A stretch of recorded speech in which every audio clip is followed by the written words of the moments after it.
Gentlemen,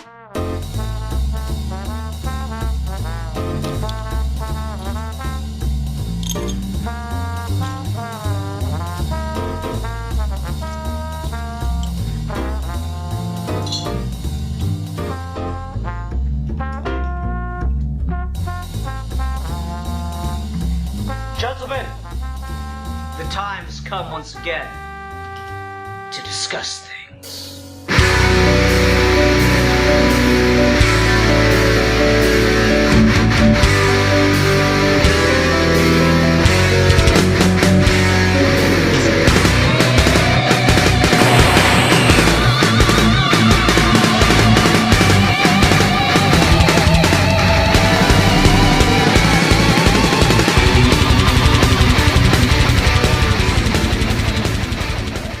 Hi everyone, welcome to another episode of Geeky Gentlemen. I'm Sid Part 2. Joining me today is...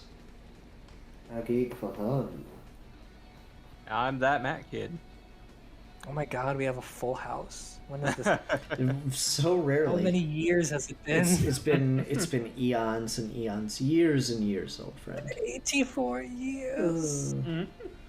Fucking what's that? It's Usually a fucking me. Hal Jordan comic. No one will get the reference. Oh well. Anyway. It's a Hal Jordan comic. Who reads Yeah, that? no one. Not here. I'm not surrounded by men of culture. I'm surrounded by swine. We read Kyle Rayner, damn it. We read the good book. You don't read that either, and you know it. Not in like 10 years, you're right. Anyway. Yeah, New Guardians. It's since fucking New Guardians. Yeah, such a good book. Anyway, yes, so we're here today. Alfie picked our discussion topic. Alfie, what did you pick for us to discussion? To discussion, well, that's always an interesting thing to discuss. It was comic book journalism. The reason I decided to go for this is because I had a recent experience doing a little bit of work for Culture Slate, and I know Steve has been making the big connections and stuff. He's the new fave reviewer in town with like comic book articles for Comic Book Bookcase and other sites like this now and again. So I just figured we're all kind of in that space where we go on Twitter, we follow comic book accounts, you guys see articles from like CBR and stuff like that. So I think it's a pretty relevant part of our lives to a certain extent. So I think it'd be interesting to talk about and go in depth on like what it's like to do it, or what you prefer to do it, what's the value of it, some of the issues, and so on and so forth. Yeah, for sure. It's really interesting because this is a topic we discussed previously. This is a number of years ago because Geeky Gentleman is rapidly approaching 10 years old. This is a number of years ago, but Steve and I believe it was just Steve and I, talked about comic book journalism back in, probably 2014 or so, 2015. Yeah, I know, right? I know I was on an episode where we talked about it, but I don't remember when that Were was. you? Huh. Yeah, I definitely was. I mean, I know we did it, I just don't... If this was Ian before the child, I would have gone back and re-listened to it and reevaluated my thoughts and tried to make sure I wasn't going to repeat everything that I said in that episode in this episode. But this is Ian after child, where he has no fucking time for that shit. So instead, Post-time skip. you're going to get... Yeah, this post-time skip. They really started phoning it in. They really over-focused on this new character they introduced called Leah. Anyway, so yeah, it's like, this is something I'm really curious. If anyone's a really dedicated Geeky Gentleman listener, you can go seek out the old episode and listen to that and listen to this and see if I've changed my opinions at all or not, or if I just end up repeating all the same points. But I don't know. You guys have more of the inside scoop, which is why I think it makes it a more interesting episode. But I'm still of the opinion that, like, not all, but the vast majority of comic book journalism is fucking bullshit. And I think a lot of it has to do with the fact that a lot of these sites operate on just incentivizing people to make as much content as possible, to write as many articles as possible. And so they end up being like really poorly researched, really poorly fleshed out, and or they they end up just being like really nothing articles, like it's a big nothing. So two examples come to mind. One of them a little more personal than the other, but I find them both kind of equally amusing, which is, Alfie, you and I have had it where, I think it was a CBR article, if I'm not mistaken, where 2 or 3 times they did an article about the Dragon Ball DC character designs for Goku and Vegeta's costumes in that universe, in our little fan project, and it was very clear that they did absolutely no research on like even scrolling down to the very next tweet in the original artist thread or anything, because they just posted the image and speculated about, oh, maybe it's like Vegeta if he was working for Thanos or something like that. It was really just vapid. It was quite funny. But the other one that I thought was pretty amusing in recent months, years, was when the trailer for the newest Mortal Kombat film dropped, and some fucking chode like did an article about how the fuck could they not put Chun-Li in the trailer for Mortal Kombat, and then they had to update the article like an hour later after all the comments said, oh, it turns out she's in Street Fighter. Okay. Oh God, I remember that. So that, I don't know. So like, there's the really poorly researched, because again, I from what I've heard from a number of people, is it's just incentivizing you to just like spew out articles that are big nothing sandwiches. And then the other thing that I still see to this day and still find pretty ridiculous is the over sensationalization and, you know, clickbait headlines to try to grab people and stir the fucking pot. I think a little bit of that has fucking gone away from the comic book journalism sites, because like shitty YouTubers have taken it up instead. So there's just, they're able to produce something a little bit faster, because it ends up just being some dude talking to a camera getting pissed off for 5 minutes. So I mean, it's faded a little bit, but generally I still see that as a thing that happens, over sensationalized headlines and whatnot. But I don't know, maybe I'm talking out my ass. What do the journalism boys think? Do you want to go first, Steve, or should I? I mean, I can go first. I feel like I don't have like the most like experience on the journalism side per se, because I mostly just write like analysis articles and stuff. But every now and then I'll get like the pipeline in for other stuff. The big problem with comic book journalism is that it's not journalism, it's PR. It's all of the companies send you press releases, and you copy and paste the press releases, and you use the format for places like BuzzFeed that got really, really popular, being exclusively digital, that weren't tied down to old newspaper institutions. So they want to pump out articles as quick as possible. And so they hire staff writers, and they don't hire editors, because if you have to send your work to an editor, that slows down the pipeline. And so like I've been tweeted at and talked to people from Screen Rant, and this is literally what happens, where like they'll post nonsensical, incoherent sentences for headlines, and it'll be because they don't have an editor. They just post, and then they'll fix it when the comments heat up. And so since so much of it is just literally press releases, there is no real commentary outside of like the very vague guttural reactions that are incentivized by fanboys. But then you have this, like the certain kind of hoops that different companies have to jump through in order for you to get these things. And so the only way to like really get the inside track on what DC is up to doing is to literally have like a staff that is keeping up with this stuff, because it's just too much information to be released anyway. And there's not enough of like a personal touch in even just like understanding the press releases. So you end up just kind of parroting a lot of stuff that the company could be doing for free anyway, but they do it through the comic book websites. And the biggest thing is that if they don't have the press releases, they have to run like listicles and stuff that also come off of the BuzzFeed model. But since comic book fans are poisoned by the internet, their listicles are so much worse, and they focus on things that enrage the culture at large. And so you'll have stuff like, here are 6 reasons why Andy Dufresne actually did kill his wife in The Shawshank Redemption. Despite the fact that that is a movie about the fact that it doesn't fucking matter whether or not he killed his wife. Like, if there is a point to that movie, it is that it doesn't matter. And it's known from second one. But here's a fucking article giving you 6 reasons why he probably did it. Or, like, ever since the MCU got big, recapping Easter eggs and seeing Easter eggs and everything, and sort of creating a culture where you're expecting Easter eggs. And so, like, a trailer comes out. So you have the press release style article for the trailer.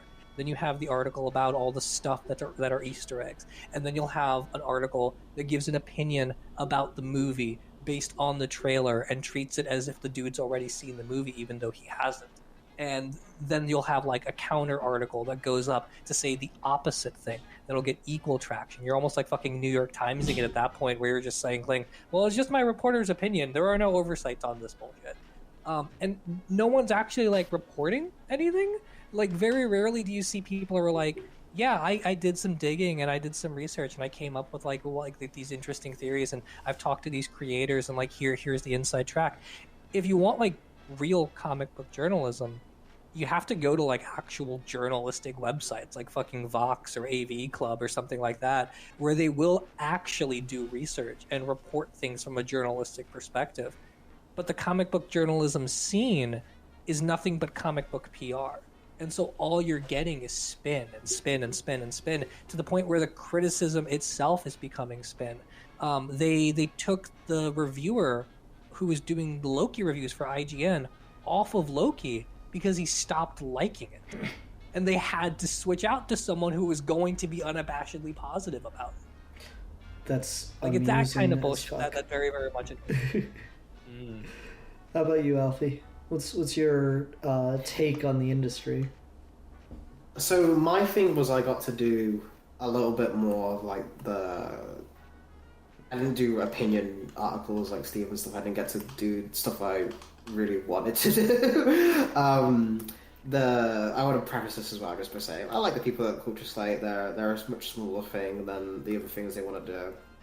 I've got no issue with them specifically, and I think they're just mimicking everything that other people did. But I think there's value in talking about the experience and stuff. I know we've got a listener who is part of Culture Slate as well.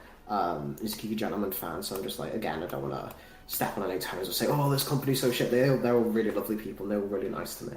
But I think there's like it's definitely that BuzzFeed model of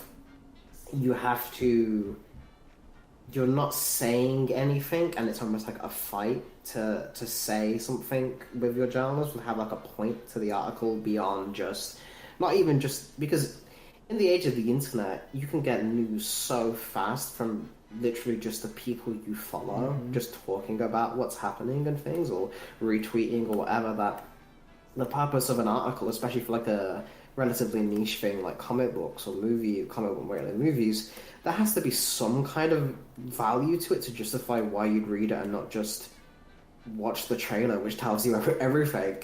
And that doesn't go beyond much more of an opinion. It becomes just listing trivia bits or listing facts that can't really be... It's weird because the comic book side of it is still very much like hailed as like, this is the thing to go for, this is the thing, you need to reference how this comes from the comics, what is the relationship to it. One of the things that I managed to get the position for a little bit was doing just comic book, I know the comics a little bit, that's like an asset to do. But the films very rarely actually follow the comics verbatim, so it's not like journalism, you're actually going off a source. Iron Man comics aren't a source for the Iron Man movie, not really. It'd be a very inaccurate fucking source. So like, you can't list that as like, wow, this the Mandarin first appeared. It's like, no, that's a completely different fucking character to how he is in Iron Man 3. That's a different character as well to how he is in Shang-Chi. So like, it's interesting that becomes kind of the criteria. If you're a comic book fan, you can write this. You can go off these things. Not necessarily that you're a writer. There's a lot that goes with a lot of the other things that how we do today. We'll have creators very much engage with them quite a bit. I had an interview on the channel with Philip the Kennedy Johnson that no one watched, but it was a fun interview to do. But it's interesting that I could talk to the writer of Action Comics by just going into his DMs and asking him, which just seems like it's a that normally there should be like more of like a barrier between that, or like there used to be more of a barrier between that, whereas it really feels like content creators, specifically like you're saying, Ian, like the YouTubers and very much the negative ones, are becoming the premier face of comic book journalism more than a site like, say, CBR and stuff. Because if you look at the view counts on, like, say, a K-Wing video talking about how shit John Kent being kissing boys is now, that is reaching a far wider audience that we know of, because we have people in our Discord server that say this is how they got their comic book news from just YouTube and stuff, than any article is going to do. And then that becomes the industry's main form of marketing, which is these people being angry at it 24/7, or the opposite effect, praising it completely religiously with like the without MCU. even reading it. Yeah, exactly, right. Pretty much. Like, it's fascinating that is the development, that when these sites, the only way they can compete is just to try and be as fast as possible. And even then, it's kind of a losing battle, and you're trying to get clickbait headlines so someone can read through the article. You're trying to post multiple versions of the same article in the same thing and stuff. Like, it's the process for how it's done, I think, is very interesting. Like, a little, again, behind the curtain, there's like this, I don't know if this is the same for like Steve's thing, but there's like this shared account, like password thing that everyone goes into, and everyone has access to the same article, but anyone can post it, but you have to make sure you don't have to wait for your editor to post it first and review it, and they've got their own messaging stuff and Discord servers and stuff. It's a very well thought out pipeline. Like, it gets the stuff out very fast and very consistently, and I don't know if the bigger ones have that as well, but Culture State, I was very impressed because they were so small and just starting out. They had already figured out, it didn't feel amateurish, it felt very professional. Probably someone came from one of those sites is what my guess would be. Yeah, maybe, I don't know, but Joel can maybe talk about it in the comments if he's got any bio history of how that goes down. But it's just, that still doesn't get, you can have a level of professionalism that isn't on the level of, say, an actual reputable like news organization like the New York Times or something, but you will still be reaching an audience that is responding to and forming opinions. And yet it really doesn't fucking matter, because one YouTuber can just post a clip of Tim Drake's gay now, and that's all people are going to talk about. And the only way you can compete for that, even if you have the most well-written article known to man, you have to post the title on Twitter, Tim Drake gay now, ? Otherwise no one's going to fucking click it. And so it doesn't really matter at that point how well the article is, because most people won't read it. They're just going off the headline. That's very true. Before we get too far into like really deep discussion, Matt, you haven't given any thoughts or any feelings about this whatsoever yet, so I want to make sure you get a chance to get like what your general thoughts, what your takeaway, what your opinions on comic book journalism are, and if this has informed them in any way already. Yeah, for sure. I mean, I wanted to step back and let the two big boys make their fucking really well said points. When it comes to comic book journalism, I view it in the same way I view something that I'm a lot more familiar with, which is gaming industry journalism, video game journalism. And it's like with CBR, I very much liken it to something like IGN. I don't follow IGN for incisive commentary. I follow IGN so I can just get a sense of what the headlines are. If I want incisive commentary, that's why I follow Jason Schreier or Stephanie Sterling. So with comic book journalism, that's a world I'm not quite as immersed in, but I view it kind of the same way. CBR exists as this headline and clickbait machine that I will never fucking click on one of their articles and read it, because every time I make the mistake of doing so, I just get treated to just this like nonsense general summary of a thing I already know, and then you get like 2 sentences in the final paragraph of the actual new news. And that's unfortunate because it's gotten to the point where it's training me to just fucking get my news from headlines, which is never what you want to do. But I hate the experience of reading CBR articles so much that I just refuse to engage with it. So where it comes down to is pretty much the same thing that I do with video game journalism. When I want to know what's really going on in the industry, I have someone like a Jason Schreier, because he actually does do insightful commentary, and he does do... I mean, he writes for fucking Bloomberg, right? So with comic books, it's pretty much the same thing. Actual companies that purport to be comic book news, I just take no stock in, because all they're telling me are just headlines. But then I also follow several people whose opinions I've come to at least respect or trust, who are more insightful about the comic industry than I am. And so they might have something a little bit more insightful. They might actually look at like a headline or something like that and actually have something interesting or insightful to add as to what that could mean. And that's kind of the state that I feel it's in. Like, I don't like most of the big name comic book news publishing sites, because they just all seem to suck. That's where I'm at with it. That's fair. It's interesting to hear. For the record, the previous episode of Journalism on Comics was 2017. And now I'm going to watch the intro because I'm real curious who was on that episode. Sorry. Good. This is the content everyone Yeah, wants. this is Okay, so it's me, Connor Nielsen, and that Matt kid. Steve wasn't even on this fucking episode. Why did I remember talking to Steve about this? I mean, we probably just shot the shit about it over the years. Probably, honestly. probably.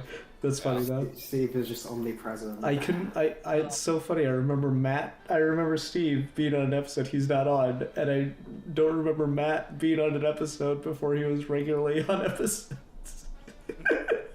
Yeah, I remember. I was just like guesting for an episode or something. Yeah, that's funny. Anyway, sorry. Maybe like circle it back to the topic just out of curiosity, because Matt mentioned this. Who are actual like people or journalists you guys follow to get your comic book news that aren't just websites? Steve Baxley. I too would like to know this, because I'm stuck with like the people from Stan comic book Twitter that I don't hate is pretty much what I'm stuck with. So I would like to know. No one. Absolutely no one. Alfie and Steve. That's who I follow. Yeah, that's fair. Because they keep their ear to the ground on this shit so much more than I do. I want to make sure I get the name of this account right, so because I actually think she's pretty great. The one that I main follow for news specifically is Krypton's Archive.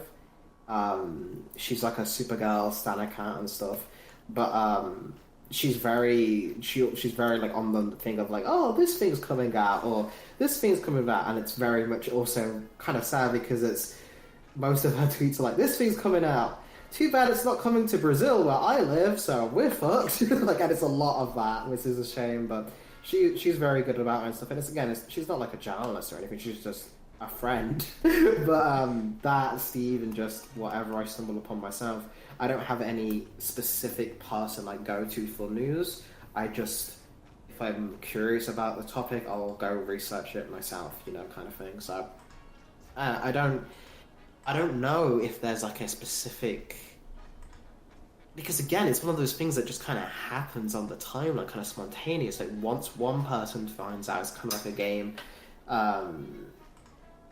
everyone eventually will find out, or people will post like, what's happening, I missed it, like, and then people will respond to it and stuff. So eventually it becomes like a hive mind of just people passing the news to each other and then regurgitating to other people and kind of thing, which I think is kind of cool in a way. Like, I think that is kind of cool that people have, specifically in like between your followers and stuff, you get a kind of cool symbiotic relationship in terms of what the topic of the day is or what the thing of the day is, and because we're follow a lot of comic book accounts. A lot of those are normally related to comic books. But normally what actually gets more information is Steve used to do it more. He doesn't do it as much anymore. But Steve, like Aaron, will do like an inciting tweet to something, and then like people will get mad or respond to it. And if you read, That's why I don't do it anymore. if you read the whole thread, you can get like a really cool like picture of the whole conflict. It's kind of I understand why you don't do it anymore. I used to do it as well. I should do it a little bit more because I don't care. But it's one of those things where it's like I actually think it's quite a cool tool to use, because if you get so many different people saying, oh no, actually this happened, that if you read the whole thing, you become like 50% more knowledgeable about the topic you have no previous interest in. So like when fucking I'm trying to think of a recent example of this. I think I know more about Tom King's life history from Steve arguing about it with people on Twitter than I would if I read his Wikipedia page. Like it's pretty cool. I swear to you, you probably know more about Tom King from talking to me than you do from reading his goddamn books. I mean, pretty much, yeah. This man should just be paying you at this point. I don't understand how they're not. He's getting so much fucking free press from you. It's ridiculous. Steve's secretly Tom King's fucking public relations officer. Honestly, I should be at this point. I should be getting paid for this shit. But no, yeah, I mean, with comics, it's rough because with politics and with movies, both that are industries that are more like clearly delineated between the people with the takes and the people who are doing the spin. Because if you want a politician's concept of anything, you don't follow the politician because their account is entirely run by PR and everyone knows this. But you can follow specific journalists that have like a track history and are entrenched in the media industry in a way where you can actually trust them. Movies are the same way, where like if you want to know a director or an actor's like thoughts on things, or you want like a detailed box office analysis or something, you don't follow fucking 20th Century Fox or something. You follow like different like box office journalists or movie reporters or specific critics and stuff like that. Comic books are worse because I feel like we don't have like journalists in the strictest sense, and some people do it better than others, and a lot of people who run the most trustworthy sites are actually journalists in their day job and just run it the comic book side as a hobby. So like Comic Book Case, the one I write for, I feel like is a pretty good source of news, which they've been doing a lot more recently. And all the staff writers on that tend to be very good about this stuff. Comic Book Couples Counseling is another one I really, really like, where they have lots of insightful interviews and stuff. But if like I want to know what's going on in the comic book scene, I'll do one of two things. I will either follow the person who wrote the story on Twitter, or I'll just listen to them talk about it in an interview. It's getting perpetually to the point where the person saying a thing is a lot more detailed and nuanced and informative than the actual articles about any of it. And so like if I want to know what the fuck was going on at DC during Heroes in Crisis to make the story turn out the way it did, well, here's a Tom King interview here, here's a Clayman interview over here, here's a Mitch Gerrard's interview over here, and you can piece that together. And I feel like there's a very nice budgeting industry of someone who wants to write those articles and be like, hey, here's a retrospective on Heroes in Crisis and what happened. And that would be real journalism, I think. But you don't get that. Really trying to pitch the fucking job right now. I'm just watching for dude, if I wanted to write that article, I could have written that article, but I'm not going You to. want to write? Come the fuck off! You don't want to write that article. You said that with like you've already been researching for that article for years. Just do it, Steve. Just pitch the article I and was do doing it. research for the article for years. I was just a dude who thinks Heroes in Crisis is a good book, actually. Steve, That's fucking the- just that's pitch the the article only and do way it to write then. it. Like you I you mean, I have could. the I just don't want platform. to. No, you want to. I don't want to. Yes, but you do. anyway. You fucking want to. You want to be No, Steve. I legitimately don't want to. Steve, But no, you no, want to anyway, be cited. I mean, I'm already getting cited, so no, Yeah, that's he's at the beside big the point. red But no, with the comic book side of things, so much of the opportunity for like the writers and the artists and the teams and the creatives to like get the story behind it out there in like a more analytical way is coming from them, and it's not really coming from any of like the spin sites. Like you're not really seeing Screen Rant or CBR or anyone like that running an article kind of breaking down why is this book delayed for like 600 years? Why did this artist leave this thing? Why did this writer jump ship from one company to the other? All of that stuff is kind of laid bare online, and you can almost kind of thank the comic book industry for being as toxic as it is as to why I feel like creators are so open about like the behind the scenes stuff. Because if you want to figure out what the history behind the Ben Affleck Batman movie, you're gonna have to wait a long fucking time and give Ben Affleck a lot of fucking drinks before someone breaks that shit down for you. But if you want to know what the fuck happened to Batcat, I can give you one Tom King interview a week and it'll explain it to you.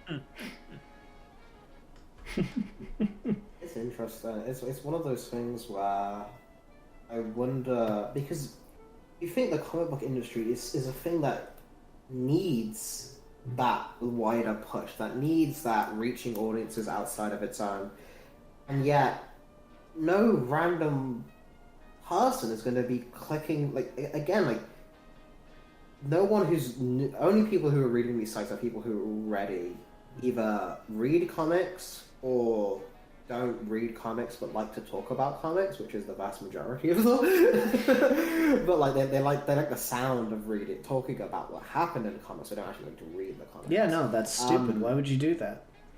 Why would you read a comic book, Alfie?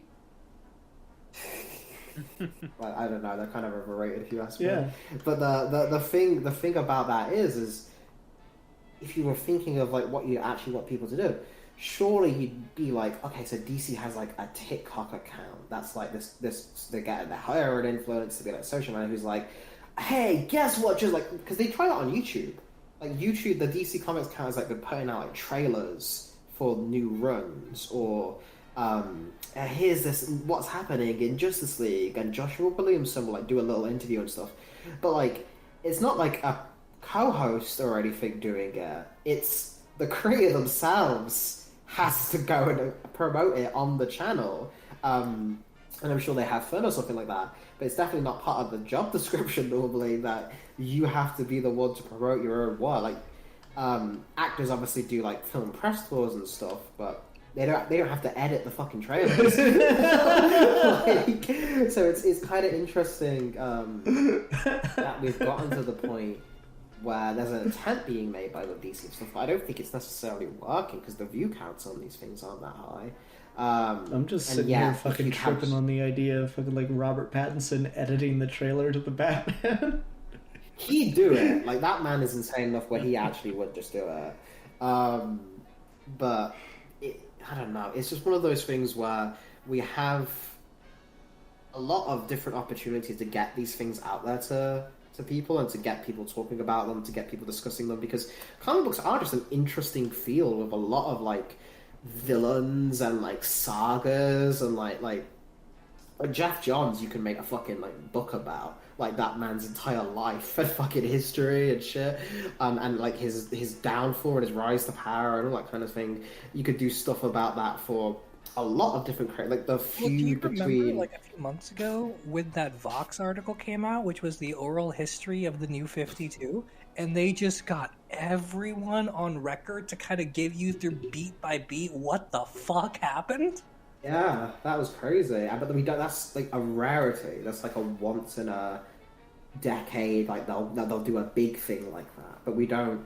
And part of that obviously is just the constraints of people who know this shit are working at the company at the moment, so they don't want to do it if it's too recent because they can actually get in trouble. There has to be some kind of distance between it a little bit, but it's just strange that we don't have, I guess, faces of content creators that are like endorsed by DC to do these things to kind of combat the wave of people, or even Marvel as well. Marvel makes the most sense to do it as well, because with the MCU you can really kind of get that bank with that audience, because Marvel TikTok's fucking huge. But they don't use those advantages to kind of guerrilla market themselves with positive press they let the negative press from the right-wing YouTubers and the angry people just dominate the conversation in a way that I don't think they quite realize. Like, again, it wouldn't take that much to just hire a fucking cosplayer or something who's all like fucking like a Spider-Man fucking cosplay, like Jake or something, to just talk about a new Marvel comic on their TikTok, and you get fucking millions of views for that shit. But they don't. Yeah, no, why would they? Like, it's... I think, you know, you talk about, oh, they don't seem to be aware of, like, how negative the press is. I feel like they are aware, and they're kind of just, like, accepting that that's the best way to get, like, views, is just the more people you piss off, the more the thing is talked about, and that's also it's like keeping the brand alive in that way. Because, like, when things are going good, no one says shit. Like, you release a good comic and people are like, yeah, that's pretty good, it was a good issue, I like that. You release like you have to get like a great comic, like an Alan Moore Watchmen or like a Frank Miller, you know, Year One or something, to get like super buzz around. But you just release like a good quality, you know, this was a fun issue on the stands, no one's gonna fucking talk about it. You release something that is intentionally designed to piss off the right people, and it will be on it'll be on everybody's lips for weeks. Not that they're gonna buy it, but at least it's keeping the brand in their head.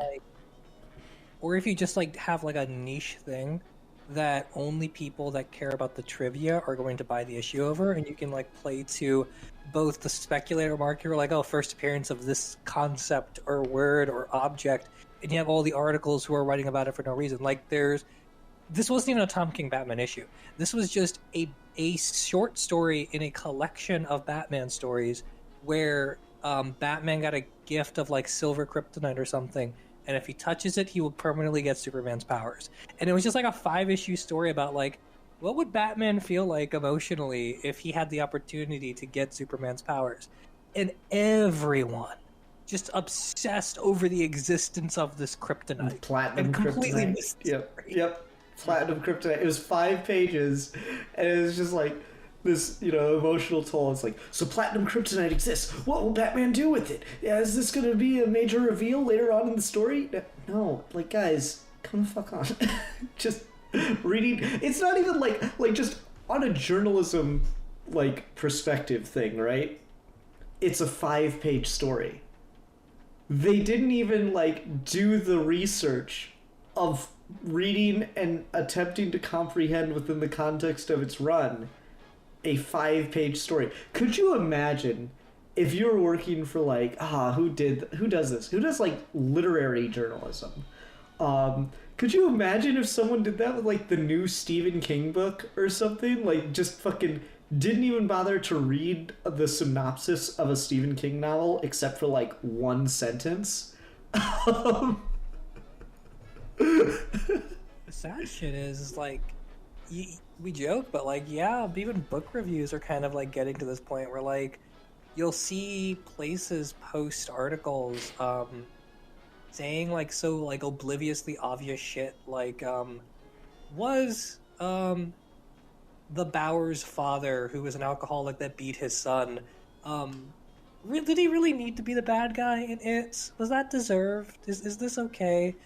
Is Jack Torrance a problematic character in fiction or some shit like that? Like, these are like actual things people post now, and it's a weird feedback loop where you have the journalism industry in brick and mortar and paper, and it has to migrate over the internet, and it doesn't know how to do that. And so you invent different sources of journalism that start on the internet that have an advantage on these things, like BuzzFeed and AV Club and all the comic book journalism sites, and they get all the hits.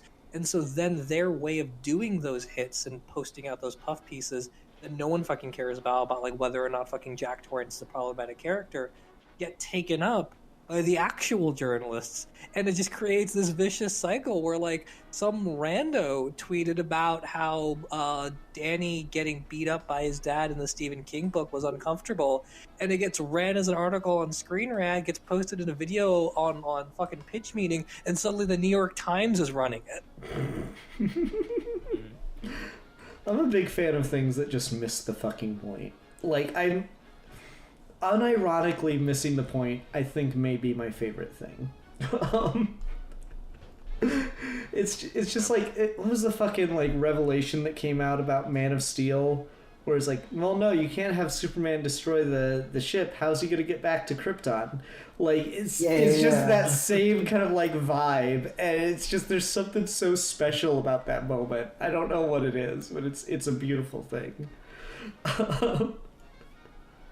It's odd to me how many of these sites are presumably pitching to a reader base that in theory should know better.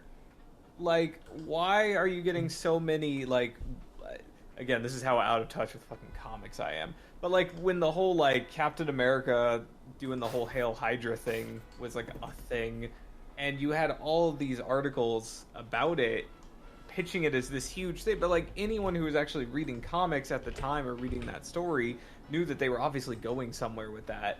So like, it's just weird that they're like pitching these going somewhere articles. terrible, because that story ended up sucking by the end, and I regret every good word I said about Nick Spencer. I'm sorry, go on. Fair enough. Fair enough. But they're pitching these like clickbait articles to a readership that in theory should know better. So I'm just like, do half the people who read comic book resources even read comics? Like, no. That's the answer, man. Like, okay, fair enough. We can give you, me and Ian can like give you like actual like evidence, like photographic proof that this isn't what happens. Like, we have a lot of people who like comic book characters. They like Spider-Man, they like Batman, they like whoever, they like Captain America.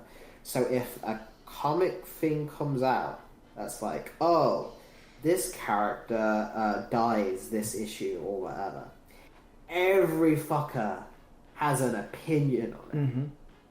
But they will never read the book. Yeah, 100%. And after it's over, it's gone and gone forever. That isn't like a niche example. That is the majority of fans of these characters. You know what? And that is also the majority of like comic book fans as well. You know what the crazy thing is it's not just like comic book fans or like the readership on Twitter. This is like it's a bigger phenomenon than that, because when a story gets big enough, this leaks out of the comic book journalism and the Stan Twitter threads and stuff, and it goes like mainstream.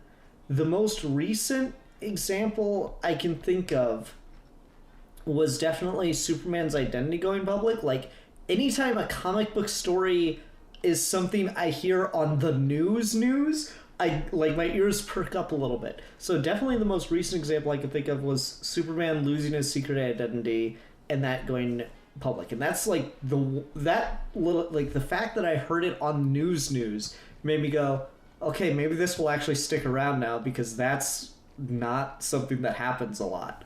But hold on, let me just finish this point real quick. Steve, let me just finish this point. Steve, fuck. Okay, it's cool, it's fine. Can I just finish my point real quick, Steve? Like, it is always something that surprises me when the news comes out about it. But the one that like I think was much bigger wasn't the Captain America thing. The thing that like was huge for a good long while, and I think has still got some staying power as like a thing that pissed people off, was the Superman giving up his American citizenship thing. That one stuck around for a very long time. Sorry, Steve, you can go ahead and do your thing now. My bad. I was gonna say, I feel like it's almost the opposite, where like those things get traction on the actual news, because not only are the people in comic journalism not reading the fucking book, but the people reporting on it in the actual news are definitely not reading the fucking book. 100%. And so, like, you had Tom King building up to the wedding, and if you read that book, you knew they were not getting married. Like, it was so painfully... The whole last story before the wedding was Joker explaining to Catwoman why this is a bad idea. You know it wasn't going to happen. And then it got picked up on, and then they marketed it, and then the New York Times ran an article about Batman getting married, and then immediately after that it didn't happen. And like, we do this all the time, where like stories will blow up and get traction on comic book sites, and then if they're big enough, like Superman renouncing his citizenship or going public or John Kent being bi or whatever, they'll come out on the news. But they'll come out on the news from the perspective of like your fucking boomer grandpa who thinks fucking Dick Grayson is still Robin. So when they're like Robin is gay, no one fucking knows in that audience who Tim Drake is. They don't fucking care. And That's so such it's a more funny- license There's such a funny thing related to that. because the people who are getting the information are not digesting it because it's not their demographic. And then when it goes away, no one fucking remembers because they didn't retain it in the first place.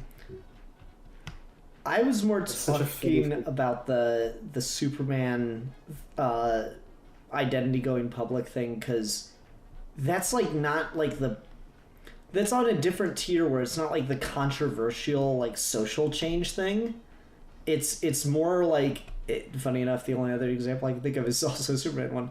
It's more like the Superman dying thing, where it's like, because it became public knowledge, it's like it's cemented in people's consciousness in a different way. And so I don't know, for some reason it just felt like, oh man, Superman may actually stay fucking known to the world. Who knows? The thing with that is, like we were saying, Steve, about like the boomer like grandpa relation, is there's a really funny like screenshotted comment on one of the fucking John Kent is gay reveals thing, and it's like there was a lot of comments like this of being like, no, Superman belongs with Lois Lane. And it was like fucking spat like Louis Lane as well. So it was really, really funny.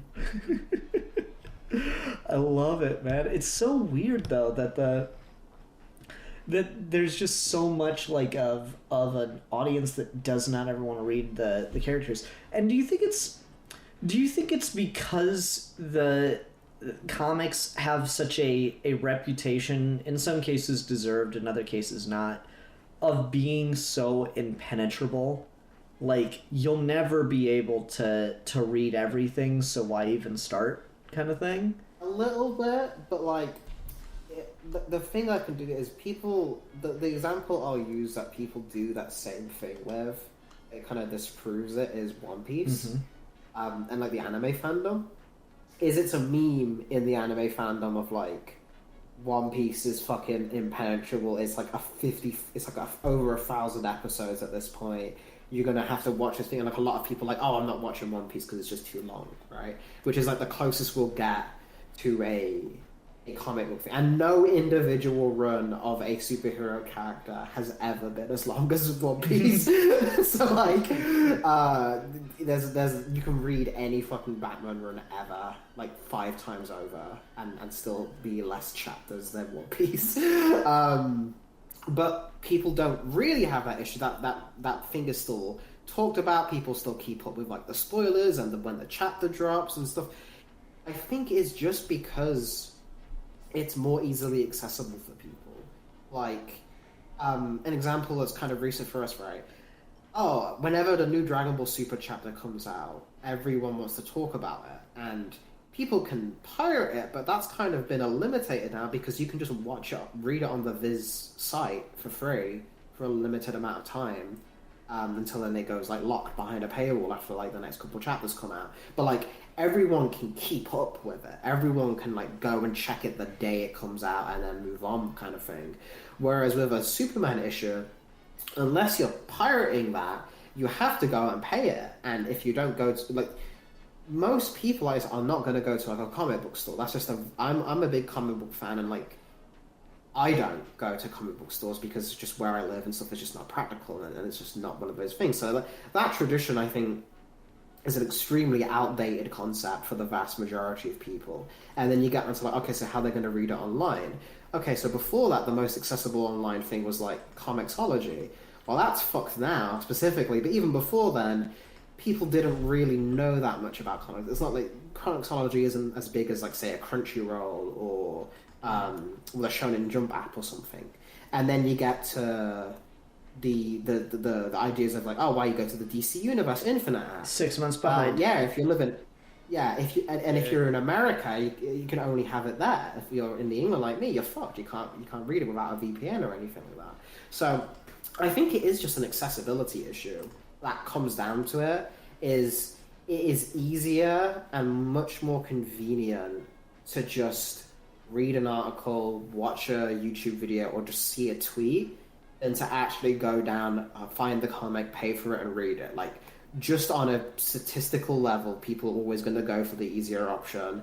And so you're going to have the vast majority of people that, even if they genuinely do care about these characters, it's just not as practical to get the information by actually reading the comic when it's available in so many other ways for free, much easier of access. Well, and I think the other thing to kind of duck off of that point too is you're right. A lot of people are fans of characters. They're not fans of the comics.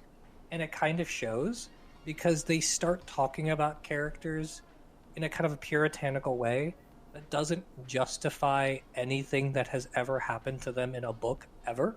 The Mandarin's my favorite example of this because before the MCU, Iron Man could not keep a book going for more than like 20 issues before it got fucking canceled. And I promise you, I was the only person on the planet before Robert Downey Jr. who kept up with Iron Man on a consistent basis and loved that character and thought he was the best Marvel character who was not Daredevil. And when Iron Man 3 comes out, all of these people are suddenly like so offended and so taken aback by this idea of like, what the fuck did they do to the Mandarin? And me, with my galaxy big brain who's been reading comics my whole life, could very quickly point to you. Here is every appearance of the Mandarin from the 1960s to the 2000s when that movie came out. I can literally count them on one hand how many times he has shown up. And I can tell you for a fact, none of those appearances match up with what you're telling me you think the Mandarin is. I promise you 100%. Ask any fucking jerk off who's like, the Mandarin is not comics accurate. I defy you to find me a comic that matches what you think the Mandarin is. I've read all of them. I promise you, he's not what you think he is. That is such a fucking flex, Steve. It really is. It is, because like, no, I remember when he was a businessman going around with fucking strippers and wearing a suit with the 10 rings like he was some kind of fucking edgy gangster. I remember when this dude thought his powers came from an alien starship.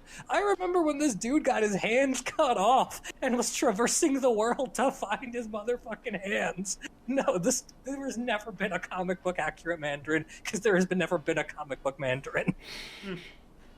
I mean, I remember...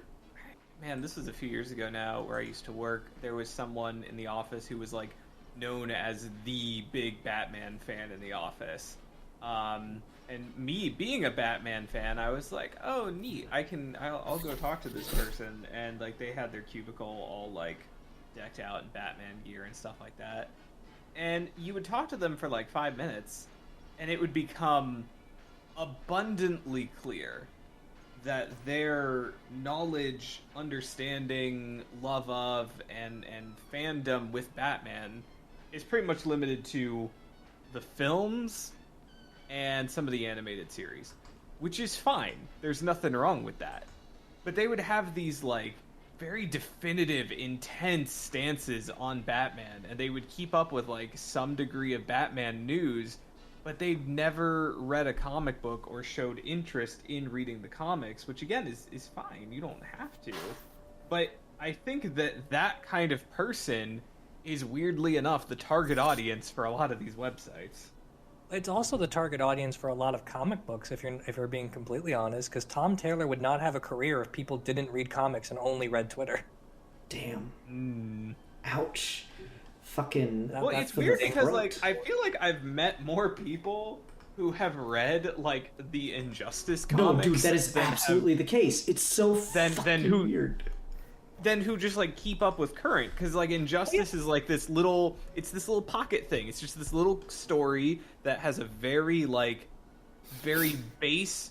If you understand literally anything about basic like the premise, DC the status premise quo. of the characters. Yeah. Yeah. If you know anything about basic DC status quo, you can just start and then go from there, because that's all it is. It's just, here's the normal basic status quo and then the big shakeup. And so it's like, But you know, it's so weird. Can I just You real know what quick? it is, though? Can I real quick, Alfie? yeah, go ahead. It's just you crack me up so much by bringing up Injustice, because we had a guy at the fucking server for a while who would keep doing like verse matches and stuff, and like the one he would always go to was Injustice Wonder Woman, and after a while I was just like, why?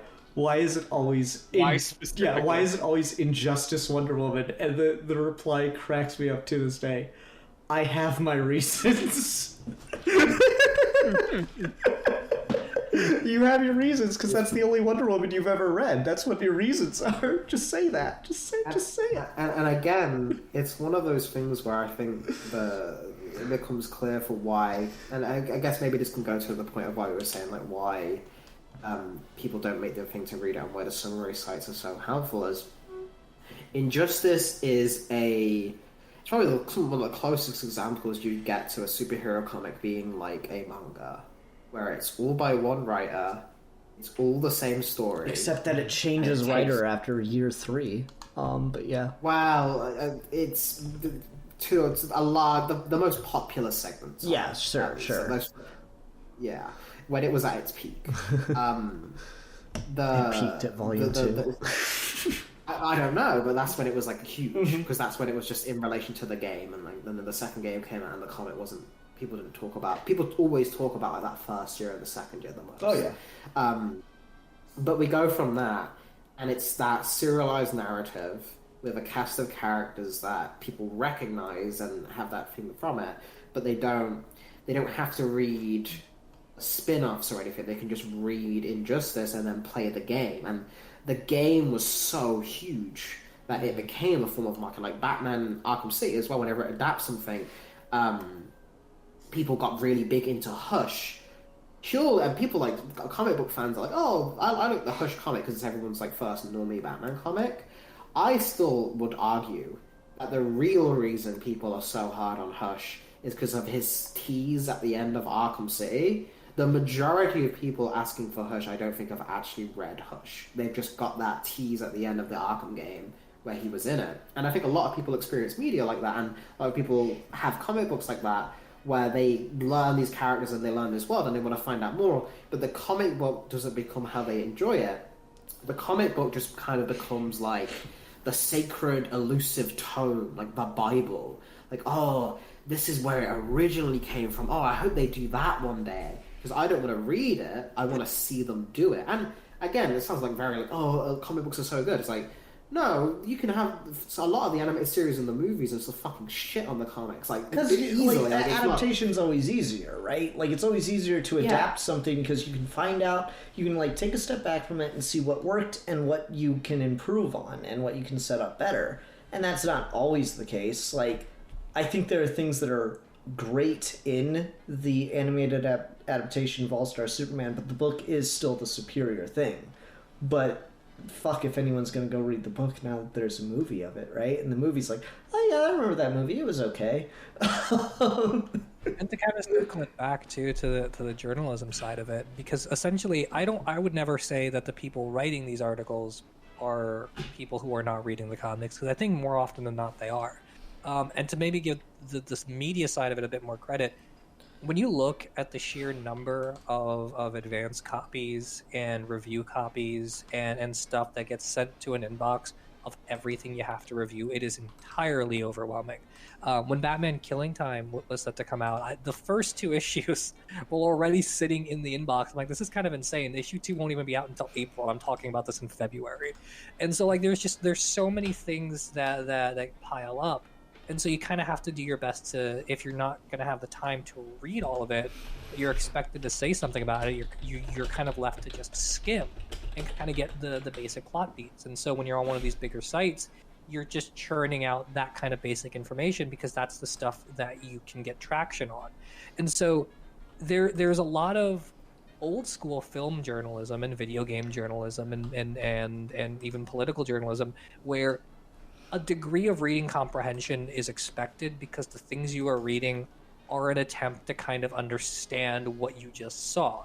And there wasn't like a big YouTube community at the time, or there wasn't like a big fandom community or whatever. So if you read like a film review from back in the day, it reads like someone's English paper on a film, because that's just kind of how you were expected to talk about these things, and this was kind of your only avenue to talk about it. And with comics journalism just kind of becoming PR, so much of the PR is determined on people understanding specific events have happened before the next thing happens. You have to know what the fuck the deal was with Infinite Frontier before you start pumping out shit for Justice League Incarnate or Dark Crisis or whatever the fuck's happening next. You can't go into the Tinian Batman run without understanding the kind of basic setup of the status quo, regardless of the character stuff, of the Tom King run. And so you get people whose entire job it is to explain these stories in the most literal, bare bones ways possible, and then siphon that stuff off into little beat articles that can get traction, like Platinum Kryptonite, or like Easter eggs or references or one-off panels or one-off bits of dialogue or whatever. And then the people in the audience reading these articles only see that stuff. And you create this sort of vicious cycle where, can you really blame someone who's come of age under this kind of social media driven comic book journalism to read a Batman comic and their takeaways are nothing but the Easter eggs or how well it lines up with a puritanical vision of the character painted in the articles they were reading, because they were never taught in reading these articles to understand them on any other level. If you are a kid reading movie reviews in the newspaper, you understand how to talk about film. If you're a kid reading sound bites or like little clippets on Rotten Tomatoes, I can't necessarily fault you for not understanding how to talk about movies, because that's all you've been reading. That's all you've been consuming. Of course Tom Taylor is your hero. You never read anyone talk about these things on a deeper level. How could you? Damn. Steve, Savage. I am going to get you a present for Christmas or your birthday, and it's like, just gonna make a t-shirt that says, I fucking hate Tom Taylor. Like, big fucking hate. And it's just gonna be like it's gonna have a picture of Tom Taylor on the back. I hate Tom Taylor so much, man. I hate this man whose entire career is to suck up to Stan Twitter and to dunk on trolls on Twitter and do nothing else with his fucking life or his characters. This man gets by Superman in Son of Kal-El. He gets the first creator-driven Nightwing book in 20 years. And all he can think to do is like make jokey jokes that you can crop out on Twitter and dunk on trolls with sales charts, because people will buy it. People fucking buy Nightwing. People buy Superman, not because of him, but because they're Nightwing and Superman. And he can just like keep posting little memes about like, haha, Dick Grayson got a puppy. Isn't this great? I made this artist draw a 22-page comic as one continuous scene all over a fucking puppy. Kill me. Damn. And here I'm over here like, I like Tom Taylor. He wrote a General Hux one-shot comic that I thought was good. His Marvel stuff is not terrible. I like his X-23. I think his X-23 is considerably better than anything else he's ever written in his life. Yeah, there you go. Yeah, there you go. Yeah, it's funny. The language with which journalists, commentators, news sites discuss the medium is definitely worth pointing out, because again, in a medium I'm a little bit more kind of involved in, you had that happen with gaming, because we are now to the point where there are people talking about games as a piece of art, the way that someone might write, an old school film review. That's how they're talking about games. They're talking about, here's my thesis on what this game is trying to accomplish, and here's me pulling examples from both the narrative and the gameplay for how these ideas are being supported. But then you have like the very basic shitty garbage IGN reviews that are finally starting to broach that topic.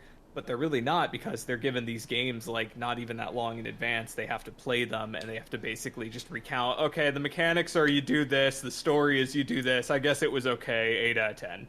And it's like, that's not really furthering the discussion. And what's weird to me is that comics have been around longer, but because video games have exploded in popularity, I feel like there is still a much bigger market for video games and the way they're talked about. Whereas with comics, because it's so much more niche, I feel like the language with which the average person or commentator talks about comics is not as, I don't know, sophisticated or something. That could be a nothing point. I'm just saying things, but it's just odd to me. Well, no, but I think you're onto something when you consider how many millions of dollars and hundreds of people it takes to make precisely one video game, compared to like the 4 to 5 people max it takes to make one issue of a comic book and sell that for $3 versus the $60 video game experience. Like I think there is sort of like an industry incentive behind the video game industry, similar to the movie industry, which is we sunk so much time and money into this shit. We need to like ham it up and talk about it and elevate it as much as possible. And you sink hundreds and hundreds of hours into something like Dark Souls or Elden Ring or whatever, and you want to talk about it on that deeper level because it represents such a massive amount of an emotional commitment. Versus comics, where there are definitely people who do that, but it was always a disposable medium. It was always 10-cent tissue paper that you read on the toilet and then throw away. And we've gotten more collectible about it over the years, but at its heart, a single issue of a comic book, it's a fucking floppy. It's plastic paper. You read that shit and you throw it out, and you buy the trade if you really want to go back and read it again. It's a much sort of, such a smaller commitment compared to like a video game. So if someone wants to talk about like the sort of themes of redemption and the cycle of violence in Dark Souls 3, and how the gameplay mechanics kind of incentivize you to think about it on those terms, or how The Last of Us is all about the kinds of ways we train ourselves to commit violence through making the tutorial the most traumatizing thing I've ever played in a video game, there's room for that because it's such a bigger thing compared to like, this is a one panel where Batman says a thing that I think is kind of neat about depression in this book where he fights Bane inside of Arkham Asylum. I mean, is the delivery method of the 22-page per month issue making it that sort of incisive commentary difficult on a regular basis? I mean, if you want to talk about a piece, if you want to, hey, I write for a site, I want to talk incisively about this story and what it has to say, you can't do that if you have like 1/6 of the story. Well, you can't have it when you have 1/6 of the story and you have 1/6 of 20 other stories that come out the same month, and half of them for the same guy. Yeah, no one wants to really like, you can't really hype up or do proper like incentivizing of a piece like you can with the movie by just waiting till the trade's out, because then it's old news, right? Like, oh yeah, that was out, that story finished up like 3 months ago, they just released the trade. That's like, it's behind the 8 ball at that point. Right, like how much can you like really like hype up this month's issue of like The Good Asian or like the latest Reckless graphic novel or something like that, when there's just this massive sea of other things that are coming out and they're perpetually always coming out later. This is part of why Ed Brubaker decided to switch over with Sean Phillips to doing graphic novels instead of monthly superhero comics or just monthly crime comics, because the single issue market is one audience, the trade market's another audience, the deluxe edition hardcover omnibus is yet a third audience, and then the people who only buy Brubaker and Phillips are yet another audience. Like they're entirely segmented, and the comic book industry either counts on people double dipping or it incentivizes you to double dip, where there will be people who buy the issues and there'll be people who buy the trade, and then there are people who will buy both. They will release certain kinds of stories or events where you only get a certain amount of it in issues, but then you want the trade because the trade will have stuff that you didn't pick up in issues. So if I want to read Devil's Reign, I will have Daredevil on my pull list. I'll get all the issues of Daredevil. I'll pull Dark Reign, and I'll get all the, or Devil's Reign. I'll get all the issues of Devil's Reign, but I won't put all the tie-ins. I could never keep up with them. So then I'll just buy the fucking Devil's Reign omnibus and have all of the tie-ins. And so it becomes this very overwhelming thing where everything is just coming out constantly, versus the Brubaker Phillips model now, which is we know who our audience is. So if we just release a graphic novel hardcover every 3 months, then we're capturing the people who buy only us, the people who buy the hardcovers, the people who buy trades, the people who only buy single issues, and the comic book stores and the bookstores, because there's only one product. It's one thing we did over 3 months, and now everyone can have it, and the sales for that are fantastic because you're not segmenting anymore. Mm-hmm. It's fascinating. What a fucked up system. At some point, this podcast just became "What's wrong with the comic book Well, I industry?" mean, I think that's what every Geeky Gentleman podcast becomes. But like, I had a point and then I lost it. Fuck.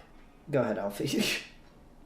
I was just gonna say, I mean, that I think you get that with just journalism in general. Like, is the issues of it tend to boil down in conversation to just whatever it's talking about. Issues at the end of the day, it becomes like a cracked mirror of its subject matter.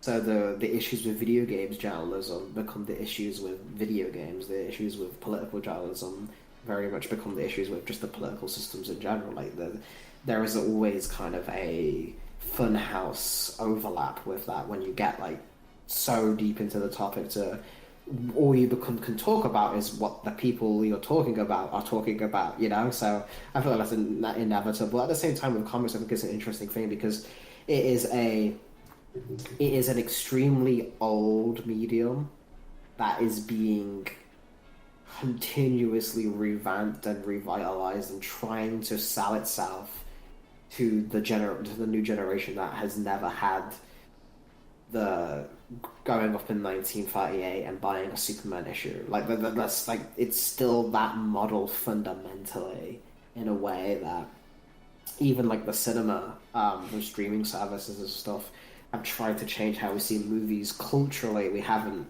really changed that much from the cinema going experience, whereas with comics that has changed so much in so many different distribution methods and so many different target audiences that I don't blame when we try to report on that. Who the fuck are you writing to? You get this dangerous territory where someone like Batman is as much a film character and a video game character and an animation character as he is a comic book character, because so much of his personality comes from all of these things amalgamated together. So you got your comic book audience you have to write to, you've got your movie audience you have to write to, you've got the video game side, and so it's not surprising when like something happens in a Batman comic like The Marriage, and the ABC News picks it up, and they have no idea what the fuck they're talking about because they don't read the Batman comics. But then they'll like show clips and shit of like the 60s TV show or something, and then your grandpa watches it and he's like, oh yeah, I remember Batman, I can't believe he's getting married to Eartha Kitt or some shit like that. And then that spews into so many other conversations because none of these people none of these people have the capacity to only reach their audience. And if they're only reaching their core demographic, then they're failing because they're not getting clicks. And so you're incentivizing this to be fragmented. And the only way to kind of get anyone's attention is to cover it in kind of a bad faith way, where if you want people to spend time on your site and you want them to click on the headline, then you write an article about Robin being gay, put up a picture of fucking Burt Ward, Dick Grayson, and then have 3 or 4 paragraphs before you get to the fact that it was Tim Drake in an issue of Batman Urban Legends that no one fucking read. And those 3 or 4 paragraphs are going to be like, man, you know, Robin was introduced back in 1940. I'm just like, God fucking damn it. And it'll be some bullshit too. Like Robin was introduced in Batman with 1940 fucking spelled out. All of the credits will be listed, a summary of each story. Okay, you know what's worse than that shit though? You know what's like objectively worse than that shit? how What? to make fried chicken in the air fryer. Air fryers have become very popular among the. Oh god, I hate that shit so much. Just give me the goddamn recipe. What's the You know, fucking... it's so funny. Like There's- again, I had to write those ones. Yeah. Like I had to Yeah. do like the Marvel announcements for Disney Plus, She-Hulk first, like all of that shit. Yeah. Just to fill it out. It's just like, okay. like when you fucking in school and you were told, don't just tell me information I already know. You're gonna have to learn how to write real things in the real world. Don't just meet the word don't just focus on meeting the page count or the word count goal. You gotta actually get deep into the subject. That of all the fucking bullshit of like, when am I gonna use algebra in the real world? The fucking bullshit of no, just write to the word count. Did not get like covered properly in school for how much that is literally all that people want in like the business really of writing. interesting, too, because you'll also have like these mainstream articles too, where they're clearly trying to like get you to get to the specific ad roles. And so places like the New York Times, if you're writing for them specifically online, they will give you a template, and the template will have built-in ad breaks. And so you have to write and say, okay, don't get to this point until you've hit this ad. Don't get to this point until you've hit this page. Like they're gearing people to write in a way where that becomes possible. And then they'll put, in other sites, they'll put up a little timer saying this is like a 5-minute read, or a 3-minute read, or a 15-minute read. And they want to incentivize you to write articles that are in a sweet spot where you can just kind of skim them and be off this page and clicking on another page in under 3 minutes. And you're telling this person to write this article in this methodical, analytical way, covering like 60 different comic book solicitations that just came out. And one dude somewhere on the internet, somewhere, is just like, man, all I want to know is why Human Target number 7 isn't coming out until 5 months from now. But I gotta sift through all of this shit to get there. It's Steve. God. Steve is the one guy. I am the one guy, and the answer is because it's a really hard book to draw, which, you know what, fair enough, but you could have led with that. You guys ever seen that fucking? It's from a New York, and I thought for sure this was like some fucking fake screenshot, so I googled it just to make sure, and it's absolutely true, and it's still up on the like New York Times or whatever. But there's that fucking viral recipe that goes kind of viral every now and then for like maple bars that opens with shortly after the attacks of September 11th, 2001. Yes, I've seen that shit. I've seen maple bars off of that recipe. Yeah, I'm just like if that is not the epitome of fucking everything that is wrong with modern article writing, I don't know what it is. Dude, I know you haven't seen it, and this is not a spoiler, but Jacobin released a review of the Batman, and the opening line, literally the opening line that you see that's in the preview before you even read the review, is men will literally become Batman instead of going to therapy.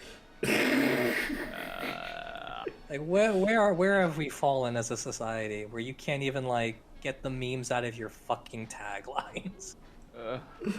Oh, this is my favorite thing now. I love it. I love it. That's the best kind of article, because at least it's fucking like cheeky off the get go. You know, like fuck that. If I wanted cheeky with like a personality and an honest take, I would read the AV Club. I'm not going to Jacobin for being cheeky. Well, You know, it's fair. funny. So, like, I'm curious, because I need to word this carefully. Uh-oh. Gamergate, you guys know Gamergate. Yeah, You all are yeah. familiar with when that happened. They claimed to be about ethics in game journalism. They weren't. But the funny thing now is that now there is a problem with ethics in games journalism, and it's that like you'll have companies who have these horribly shitty workplace practices, things like that. People like Kotaku or reporters for Kotaku, Jason Schreier, the Jimquisition, they'll report on these things. They'll reach out for anonymous or non-anonymous, testimonies, and then they get shit from like their audience, and they're just like, we don't want to fucking hear about this. Like, fucking shut up and tell us about the new Harry Potter game or the new Assassin's Creed game or whatever. And it's just like, I'm curious if that sort of negative feedback to actual to actual critical journalism happens in the comic book industry or not, because Oh yeah, 100%. that happens all the time in the game industry. Like someone will do some really like well researched fucking legwork piece, and people will get pissy because they don't want to, I guess, think about or feel bad about the conditions under which the thing that they consume is produced, because that adds like an extra wrinkle on top of it. And it's I don't know if that happens in the comic book industry. Apparently it does. Oh no, 100%. Like when Cassandra Clare, the novel writer, came to Marvel to write the Mockingbird book, and she did the thing about like the whole asking about my feminist agenda and all of that, and she got railed against by angry internet trolls. There was a piece that came out at some point pretty soon after that kind of went into the history of how she got the job and how she felt about it and her inside feelings on like what the readership was for like a fucking novel versus a comic book at Marvel that's barely selling like 15,000 copies. But then the difference in the fan bases and the difference in the expectations and how editors at Marvel are very much more about like fly by the seat of your pants, things get done in a crunch. The issue you just wrote just got drawn and is going to press in like 3 weeks compared to the lead time you get at DC, about the pay disparities. Like it was a very like telling piece about it. And everyone just railed against her for being a woman who couldn't hack it in a comic book industry built for manly men or some shit like that. And see people like Disney and Warner Brothers and Marvel and DC kind of run damage control on this stuff, because for a while there was all that bullshit about Disney buying off critics from the Snyder fan base. And they were just making shit up. It's 100% false that Disney is paying critics to give their movies good reviews. That is not how that works. But if you track how the movie reviews have gone over the years, what they have done instead is that they have selected the critics who get to review their movies early much more discerningly than they ever have in the past. And so where a Marvel movie used to be released to all of the critics all the time and get rave reviews or decent reviews, now it becomes a much smaller insular group. And so you get a bunch of high Marvel movie praise early on because they're asking only the critics that have had a history of loving Marvel movies to review Marvel movies, or ask publications that Disney already owns to publish reviews on their sites for Marvel movies that are going to be positive. So then when the negative reviews do flow in, they're counting on the aggregates to be so positive early on that it almost never goes down. And they've learned this strategy from movies like Eternals or Shang-Chi or Black Widow, where the testings were not working. And so the only way to kind of like curb this behavior is to play with the ethics of the journalism. But this isn't stuff that's going to end up getting reported without sort of inciting the wrong people to be happy. You don't want the gamer gators to feel like they have a point. You don't want the comics gators to feel like they have a point. But by like big braining all the way into some weird alternate reality where they were acting in good faith, you do see maybe somewhere there was a point there. The Snyder people are terrible, but somewhere along the line, their prophecy of Disney paying off critics almost became true. Well, it's just that idea that like everything has like that nugget of truth, that like that initial thing where it's just enough to like have that illusion of grounding in fact, you know? And so like it becomes kind of hard to dispute. So it's like, oh yeah, Disney like bribes the critics. Well, no, but Disney definitely does do some like shady shit. So it's just you just need, it's just that like that foot in the door kind of mentality. It's like it becomes very hard to refute. Like you know what okay, I can't believe I'm making this comparison of all things, but I'm gonna make this comparison. It's like the flat Earth shit, because what they do is they all have like these like inns, these like little like they're almost like little fucking trap doors or something where you stand on it and then you fall in, because they'll ask you to do things that sound on the surface perfectly reasonable, and then like if it goes the way that they know it will, then therefore they're proven right.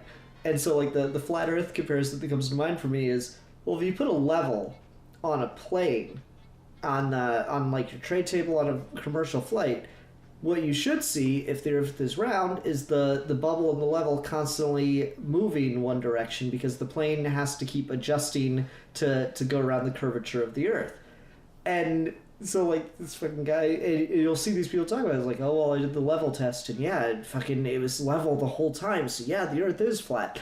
And it's like, well, no, you're not considering the wider thing. Yes, the level is flat. Yes, there's corruption in Disney and Marvel and the journalism industry and shit.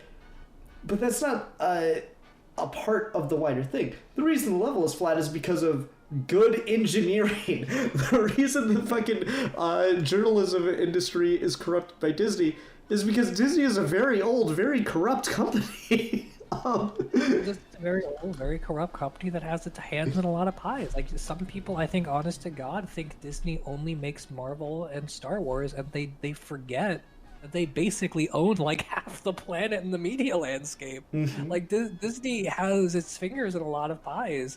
And if it wants to create a certain kind of social narrative, it can. Like, and this is a problem that goes back to the dawn of time. Is It's a Wonderful Life a classic, greatest American film of all time because it's good, or because it was in the public domain for decades and everyone has seen it? It's a good one. I like that. Yeah, who knows? Don't know. For the record. I actually haven't seen it, so I don't know. Well, yeah, but yeah, I mean, it's good. You should trust my word on it. It is one of them. There you go. Steve's walking for the man. He's trying to gather some. But yeah, I mean, he hasn't seen it. The same thing happens in the games industry. I mean, critics get blackballed. Critics that are not blackballed get invited out to like special events where they get to demo the games and stuff like that. Shit! I'm sorry to interrupt, but like you just made me remember this. Can we talk about Scott Snyder? What's going on with Scott Snyder? The fact that he like actively tries to bully reviewers into liking his stuff by like commenting on their things and like direct messaging with people and shit, saying, "Oh yeah, it's too bad that you didn't give this a good review because like now it's not going to be featured on like the DC Twitter or da-da-da-da-da." Like he actively like I thought it was just me, like him leaving a comment on my one YouTube video, but I found out like this is a thing that he's been doing for fucking years, is like seeking out negative reviews and like, it would sure be a shame if this article weren't to be shared. It's too bad you said some negative things. Can't make this article can't get you any press. Sorry, but it's so bad. Like it's like multiple documented things of Scott Snyder doing the same fucking hustle to people, and I was one of them. I mean, that's just a fair point in terms of just creators responding to criticism in general. Because you're absolutely right, Steve, about you can just find what creators in the comic book industry are saying about behind the scenes stuff and interviews and stuff. But the flip side of that coin is people, apparently like Scott Snyder, Jesus, who maybe don't handle the attention from more actual critical eyes very well. I mean, there's a ton of modern creators that are like that too, where Cy Spurrier, who wrote Suicide Squad Blaze and the old Hellblazer run that got canceled a couple years ago, he released a new creator-owned book called Step by Bloody Step, and everyone gave it like a 9 out of 10, 10 out of 10 review, including me. And then there was like one review that was like a 5 or something. And like he posted this chain of like all of the good reviews and then the one bad one, and he was just like, there is always one, as if this man's career has not been made already. Or like fucking Donny Cates, who like anyone says even anything remotely sarcastic about his work and he will quote tweet you into oblivion. It's so bad. Like that's this dude, the fucking oh, you just made Hulk Snow? He's not Hulk Snow. Please stop calling him that. It's like he's Hulk Snow. Come on, man. You have one trick and you've pulled it like 6 times now. But the funniest thing about it is like he says that the fucking Marvel like account like was promoting the book was like, from the writer of Venom with the hit character Null introduces a new character for the Hulk. And like so many creators are perpetually online, and they have the same problems a lot of us do, which is they pay too much attention to shit people are saying, and then cater too much to that audience. I mean, in the earlier days of this, Jeff Loeb would change the endings to his stories to reflect the press he was getting, which is why Red Hulk doesn't make any fucking sense. But like even now, you have people like Donny Cates, or in cases like Cy Spurrier, where they're egged on by the things that matter online. They're not egged on by the things that actually matter. And so you have like review aggregate sites like Comic Book Roundup or Rotten Tomatoes, and they look at the number. And the number is all that matters, because the number is the thing that gets shared. Everyone gave you a 9 out of 10 or a 10 out of 10 except this one dude. It doesn't matter what the review says. It doesn't matter what the points are. That number brings everything down. And then they treat all criticism that way, and it damages people's relationships with a lot of these creators, where it's like, do I really want to say that I didn't like this issue by this creator that I had to just review, knowing full well that I'm about to go speak to them about this book that I have to review? Like it feels kind of shady sometimes, and so you have to be really honest about it and do your job with integrity on both sides. But depending on who the creator is, they will not handle it well. Comics Pop is not a channel or a reviewer that I particularly like.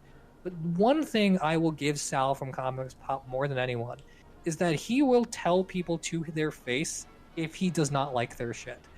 He has interviewed Tom King several times, and he will just flat out say shit like your Batman run wasn't good to him in the interview. And Tom King loves it, because he's like, yeah, I want the honest feedback, but not everyone's like Tom King, and not everyone's like Sal. And it's so fucking refreshing to like have an honest feedback sometimes, where someone is just like, I don't care that you're my contact into this industry, your book sucked. And you can't get away with that if you're a smaller channel or a smaller website. If our relationship on Comic Book's case is compromised with DC, that's a big problem compared to like CBR's. And CBR doesn't give a shit because they just do the press releases anyway. Yeah, that's literally what happened with fucking Giant Bomb got started because Jeff Gertzman gave a negative review to a game that was being advertised on the GameSpot website. And so they fired him. Yeah, and like... And then he started his own website, because fuck him. Yeah, exactly. And I mean, I mentioned it earlier, the guy who was reviewing Loki got kicked off of the Loki reviews because he started not liking it. So he had to start reviewing it on his own website. Or like you have a bunch of people, like one of my editors for Comic Book Case will legitimately get into it with people like Donny Cates and Cy Spurrier on Twitter. And it's hilarious to watch, because on the one hand, you have these established creators that have the power to kind of ruin your base. But on the other hand, because comics are such a niche medium, and so many of these people make their bread and butter now on indie books that require good word of mouth, they almost kind of have to capitulate to you on a certain level. And so you create like this toxic environment where people are saying too much shit on Twitter, and fans have too much input on things they probably shouldn't have input on. Creators shouldn't be like listening to the fan feedback as they're crafting their own story. They really do need to have that distance. But every now and then, you'll have someone who will say like, you know what, I'm gonna delete those tweets. That was probably wrong of me, because I need to like focus on selling this book because this book cost my mortgage or some shit like that. You know, because creator-owned books at places like Image, they're literally a small business. It is you put up the money up front to hire an editor, to hire a letterer, to pay the page rate for the artist, to create a business account that you can be paid off of, and you won't see returns until issue 3 or 4. And unless your name is like Ed Brubaker or something, you're not going to get a grant from us. So when you sink all of that money into making a creator-owned book, and then you have a meltdown on Twitter about it and no one reads it, that's going to ruin your fucking life, man. Like, that's hundreds of thousands of dollars you were just out because you pissed off the reviewers on the website. Yeah. Oof. It's unfortunate. I mean, criticism is in a weird state right now. I feel like we're in this weird place where people almost take any criticism as just like, it's like the same as hating on something just to hate it. Like, it's just, you see this a lot in like the Star Wars fandom or certain things. Like, I don't know, just we have a very weird relationship with criticism right now. I feel like across a lot of fandom media, and that's very troubling. Because it's become so kind of us against them. Like everyone's kind of raging against each other. So anything critiquing it is seen as an attack by the enemy side. It's not seen as a fan of that thing doing it. It's seen, oh, you must like this other thing more than. That's not what I said. I said I didn't like this thing. I didn't say that. That's a whole new. It's just like, what oh, are you talking about? What the fuck you say? You know, like, fucking, I bet you fucking love The Last Jedi, don't you? Like, it's exactly like, you don't like this, therefore you must man, like that. I hear that all the time. Yeah, it's good stuff. I love it. It's my favorite thing. Yeah. You may think that I'm being disingenuous with that because I've said it's my favorite thing several times, but I promise you, I'm not. It is my favorite thing. Favorite thing. It's just a shit star. That's what we. Dude, you have no idea the fucking like the massive erection I get when I like post my fucking Batman the Animated Series is garbage hot take, and I get people like, no, you're wrong about that. You're so wrong. I'm like, no, it feels so.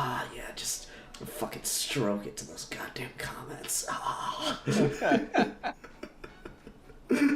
Like, what's a good fucking hot take I could post right now? Fucking. It still would be laughing a Batman thing right now. I'm still laughing. I'm still laughing at the time you had me go into the fucking Geeks for Fun Discord and just be like, Super Saiyan 4 is the best, and Super Saiyan God, Super Saiyan sucks, and like all that shit. That was great. Yeah, it legit got like a bunch of fucking like. Had a good time. I believe I wasn't there for that, so I was really annoyed. Oh yeah, it was just when me and Ian were talking after an episode. It was funny. Yeah, it's good stuff. It's good stuff. It's my favorite thing. I don't know. Yeah, we just have a very like. People have a very personal relationship with the media they consume in a sense that they almost like define themselves by it. So a criticism of that media is therefore interpreted as an attack on the self. You know, it's weird. Especially if it's like journalists. Go ahead. Ian. You know, it's weird because like, it didn't used to be this way for anything besides music. Like that's true. For yeah. a long time, like. People could talk about movies and shit on movies they liked or whatever, or people could talk about comics, whatever it was. Like, everyone kind of liked the same things. Like, it was rare to find someone who actively disliked Star Wars. It was rare to find someone who was like, oh no, The Dark Knight Returns is bad. You know, like, these things used to have, like, much more collective, like, agreement on. But, like, the thing that you couldn't talk about, the thing that, like, no, don't criticize this artist, don't criticize this song, this person loves them, was music. Because of, like, music's a very emotional thing for a lot of people that are very, like, attached to the music they like. But now suddenly that's, like, spreading out, and it's like, becoming related to movies, it's becoming related to comics, and just fucking everything else under the sun. We're developing much more emotional, like, very knee-jerk attachments to things outside of just music. I wonder why music was first. What's his name? The guy who wrote Taxi Driver, Paul Schneider, I think is his name. He actually did an interview recently because he released a movie last year that was really good called The Card Counter. He has a bit about this where he says, everyone always says the 70s are the best decade for movies, and that's not really true. It's not that the movies were better than any time they've ever been in history, it's that the audiences were better. And in the 70s, you had so many artists and filmmakers and book writers and comic books and all of this stuff where the people making it were always so in their face, facing down political and social issues that felt really relevant to them. The Taxi Driver spoke to a demographic that was dealing with very specific things, and they had no escapes from it. And so the 70s became this sort of like in-between period where mass culture and mass media, because of TV and the radio and movies and everything, kind of hit their highs in the 70s. Everyone had so many options to kind of escape into their fantasy world. while the world itself was collapsing. And we never faced that kind of problem before, because the 70s were the first decade where we legitimately had all of it at the same time for the first time. And so audiences were a lot better because they had the older decade mindset of how to engage with fiction in a way that isn't purely escapist, in a time when they needed escape. And so they were able to kind of back and forth the fiction to the reality a lot better. But as time has gone on, the media industries have gotten bigger and bigger and bigger, and the problems you people are trying to escape get bigger and bigger and bigger. And so there's like a natural retreat from one into the other. And you get this all the way until the 2000s now, where much of our problem is that we're just kind of dealing with a general political apathy or a general kind of existential apathy to existence that is compounded over decades and decades of problems.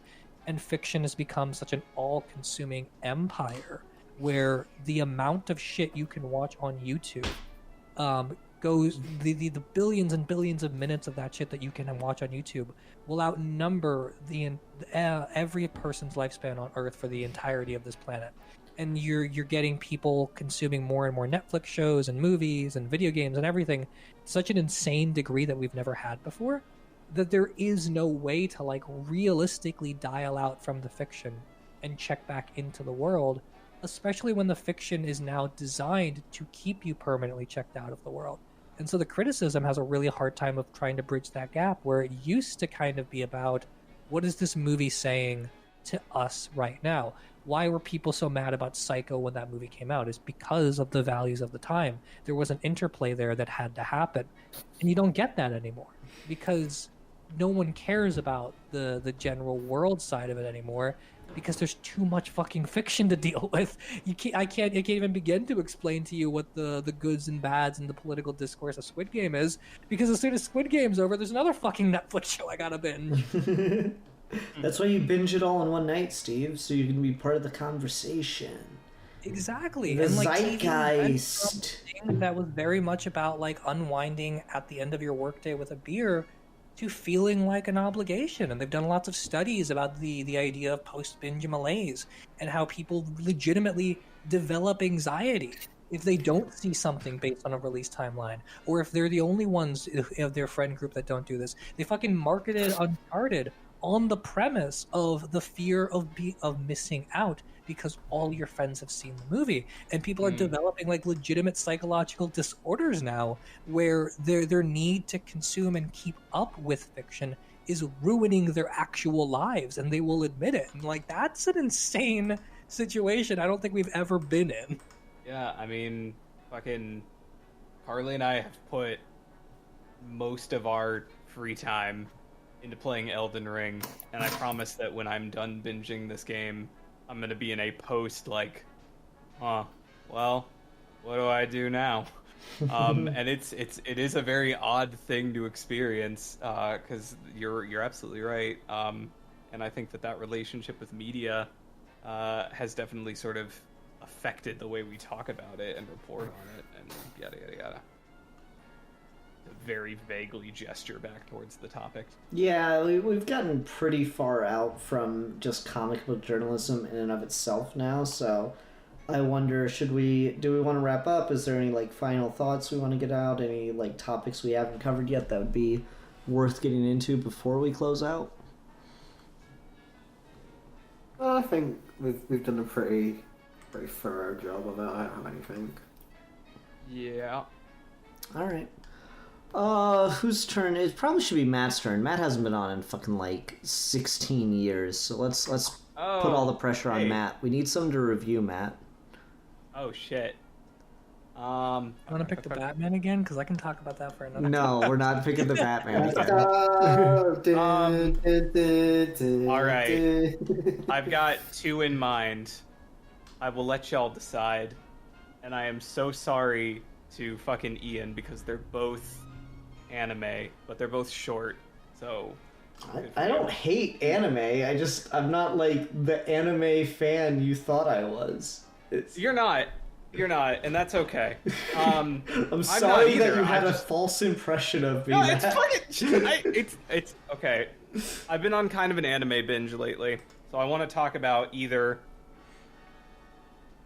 I'm going to describe them. Not going to tell you the titles, and y'all can vote. Either an anime movie about firefighters and people who have fire powers, or a 12-episode anime about gay ice skaters. Pick one. As much as I love Yuri on Ice, I gotta go with the firefighter. All right, we're watching Promare. Promare by Studio Trigger. That's what we're reviewing. Do you know what streaming apps it is available on by chance? Is it I think it's on HBO Max. Okay, all right, that helps. I could be wrong. I'm 90% sure it's on there too, but I will double check. I've been going through almost all of like Trigger's backlog with Carly. Like we've watched Little Witch Academia, Promare, BNA. So it's been fun. But I want to talk about Promare because why not? Yeah, that's cool. I was just curious. Do me a favor and send the title to the Geeky Gentleman group chat. Just helps me find shit. Okay. Alrighty. Okay, everyone. Thanks very much for watching. Until next time, I'm the Philosopher. I am the champion of the oppressed. I am the comic journalism erotica. I need to come up with a new sign off. No, please, we please, love that that's one my so favorite much. thing. It's so good. Fair enough. And I hate Tom Taylor. Oh God. And we're your Geeky Gentlemen, and we will be discussing things. Steve, you should make that your permanent sign off. Like for I love how Steve's like, oh yeah, well some sides like what I went for.